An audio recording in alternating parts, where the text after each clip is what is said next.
Target education में सभी का स्वागत है।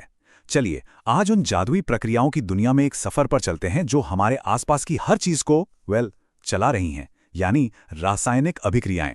और देखिए, ये सिर्फ किसी लैब तक ही सीमित नहीं है, ये तो हर पल हर जगह हो रही हैं। अब जरा सोचिए, इन सभी अलग अलग दिखने वाली चीजों में एक कॉमन बात है।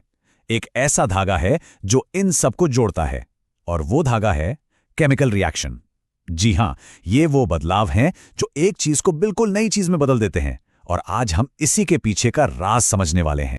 तो आज के इस सफर में हम क्या क्या देखने वाले हैं? सबसे पहले तो यही कि आखिर ये केमिकल रिएक्शन होती क्या है। फिर हम केमिस्ट्री की भाषा को समझेंगे, इक्वेशंस को बैलेंस करने की कला सीखेंगे, अलग अलग तरह के रिएक्शंस को पहचानेंगे, और आखिर में देखेंगे कि इनसे हम एकदम सटीक अंदाजा कैसे लगा सकते हैं। चलिए तो पहला कदम उठाते हैं। इससे पहले कि हम इन केमिकल रेसिपीज को लिखना शुरू करें, ये जानना तो जरूरी है ना कि कोई केमिकल बदलाव हो भी रहा है या नहीं। मतलब इसे पहचानेंगे कैसे? देखिए, कुदरत हमें कुछ साफ साफ इशारे देती है, जैसे किसी चीज की अवस्था बदल जाए, मतलब सॉलिड से लिक्विड या गैस बन जाए, या फिर रंग में बदलाव आए, जैसे कटा हुआ सेब भूरा पड़ जाता है। कभी कभी गैस निकलती है, जैसे बेकिंग सोडा और सिरका मिलाने पर बुलबुले निकलते हैं। और हाँ, तापमान में बदलाव, जब आग जलती है तो गर्मी महसूस होती है ना। ये सब केमिकल रिएक्शन होने के पक्के संकेत हैं। तो अगर इसे साइंटिफिक भाषा में कहें तो केमिकल रिएक्शन एक ऐसा प्रोसेस है जहां शुरुआती चीजें, जिन्हें हम रिएक्टेंट्स कहते हैं, बिल्कुल नई चीजों में बदल जाती हैं, जिन्हें प्रोडक्ट्स कहा जाता है। तो ये रिएक्टेंट से प्रोडक्ट तक का एक ट्रांसफॉर्मेशन का सफर है। जैसे हर फील्ड की अपनी एक भाषा होती है ना? संगीत की, मैथ्स की, वैसे ही केमिस्ट्री की भी अपनी एक भाषा है। इन केमिकल रेसिपीज को लिखने के लिए साइंटिस्ट एक खास शॉर्ट हैंड का इस्तेमाल करते हैं, जिसे कहते हैं केमिकल इक्वेशन। ये बहुत सिंपल है।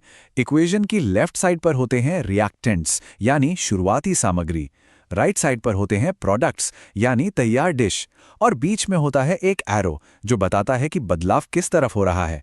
जैसे जब मैग्नीशियम और ऑक्सीजन रिएक्ट करते हैं तो बनता है मैग्नीशियम ऑक्साइड। सिंपल। तो ये सिर्फ कुछ सिंबल्स का कलेक्शन नहीं है, नहीं, एक सही से लिखी हुई बैलेंस्ड केमिकल इक्वेशन अपने आप में एक पूरी कहानी है। ये बताती है कि क्या रिएक्ट कर रहा है, क्या बन रहा है, और कितनी मात्रा में बन रहा है। ये केमिस्ट्री का एक पावरफुल छोटा सा वाक्य है।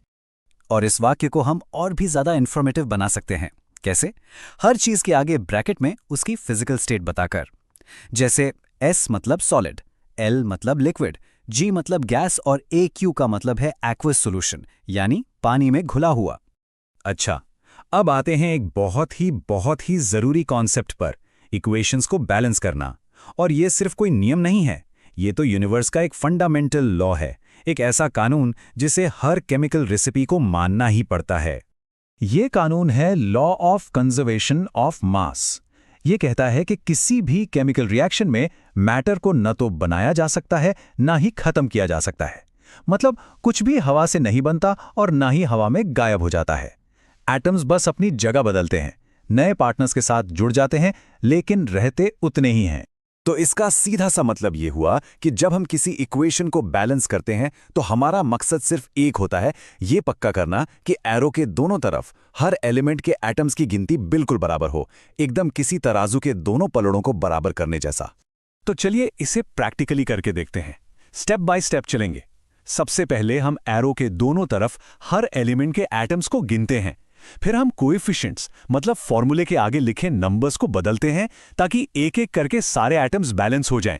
यहां देखिए, जैसे आयरन और पानी के रिएक्शन में पहले ऑक्सीजन को बैलेंस किया, फिर हाइड्रोजन को, फिर आयरन को, और आखिर में सब कुछ चेक किया। बस इक्वेशन बैलेंस हो गई। सच में ये किसी पहेली को सुलझाने जैसा ही है।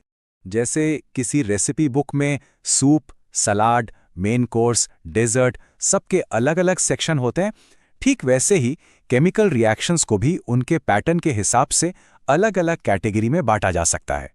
सबसे पहले तो एनर्जी के हिसाब से देखते हैं। रिएक्शंस दो तरह के होते हैं। पहले एक्सोथर्मिक, जो एनर्जी बाहर निकालते हैं, मतलब गर्मी या लाइट पैदा करते हैं, जैसे आग का जलना, जिससे हमें गर्मी मिलती है। और दूसरे होते हैं एंडोथर्मिक, जिन्हें होने के लिए एनर्जी की जरूरत पड़ती है। ये बाहर से एनर्जी सोखते हैं, जैसे पौधे सूरज की रोशनी को सोखकर अपना खाना बनाते हैं। और अगर हम इनके पैटर्न की बात करें तो 4 मेन टाइप हैं। पहला कॉम्बिनेशन, जहां दो या ज्यादा चीजें मिलकर एक हो जाती हैं। फिर है डीकॉम्पोजिशन, जो इसका ठीक उल्टा है, जहां एक चीज टूटकर अलग अलग हो जाती है। तीसरा है डिस्प्लेसमेंट, जहां एक ज्यादा रिएक्टिव एलिमेंट कम रिएक्टिव वाले को उसकी जगह से हटा देता है। और चौथा डबल डिस्प्लेसमेंट, जहां दो कंपाउंड्स अपने आयंस की अदला बदली कर लेते हैं। इनमें से डीकॉम्पोजिशन रिएक्शंस खास तौर पर बड़े दिलचस्प होते हैं, क्योंकि किसी चीज को तोड़ने के लिए एनर्जी का एक झटका देना पड़ता है। ये एनर्जी गर्मी के रूप में हो सकती है, जिसे थर्मल डीकॉम्पोजिशन कहते हैं। ये लाइट भी हो सकती है, जैसे फोटोग्राफी में होता था, या फिर ये बिजली भी हो सकती है, जिससे हम पानी को हाइड्रोजन और ऑक्सीजन में तोड़ते हैं। चलिए अब हम केमिकल इक्वेशंस के सबसे पावरफुल हिस्से पर आते हैं। ये हमें सिर्फ ये नहीं बताती कि क्या होता है, बल्कि ये भी बताती हैं कि कितना होता है। और इस कितना के गणित को कहते हैं स्टोइकियोमेट्री। नाम थोड़ा मुश्किल लग सकता है, पर इसका मतलब बहुत सीधा है। केमिकल रेसिपी का हिसाब किताब। ये हमें बताता है कि कितनी सामग्री लगेगी और कितना प्रोडक्ट बनेगा। और इस पूरे हिसाब किताब का राज छिपा है बैलेंस्ड इक्वेशन के कोएफिशिएंट्स में। ये जो नंबर होते हैं ना, ये हमें मोल्स का रेशो बताते हैं। अब ये मोल क्या है? अरे इसे केमिस्ट के लिए दर्जन जैसा समझ लीजिए।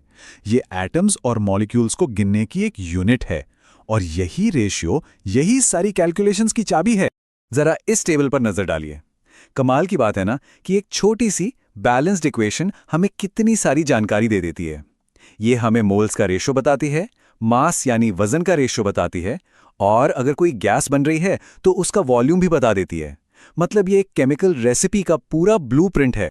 और इसी जानकारी का इस्तेमाल करके हम असली दुनिया की प्रॉब्लम्स को सॉल्व कर सकते हैं। हम एकदम सटीक कैलकुलेट कर सकते हैं कि एक खास मात्रा में प्रोडक्ट बनाने के लिए हमें कितना रिएक्टेंट चाहिए होगा।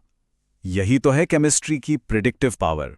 तो सबसे जरूरी बात क्या है? यही कि एक बैलेंस्ड केमिकल इक्वेशन सिर्फ कुछ सिंबल्स नहीं है, ये उससे कहीं ज्यादा है। ये एक पावरफुल प्रिडिक्टिव टूल है, एक ऐसा टूल जो हमें भविष्यवाणी करने की ताकत देता है।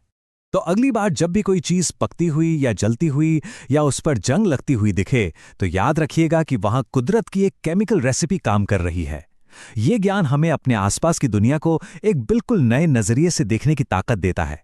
तो सवाल यह है कि अगली कौन सी रेसिपी को समझना चाहेंगे? हमारे साथ जुड़े रहने के लिए धन्यवाद। इसकी पीडीएफ हमारे टेलीग्राम चैनल पर मिल जाएगी।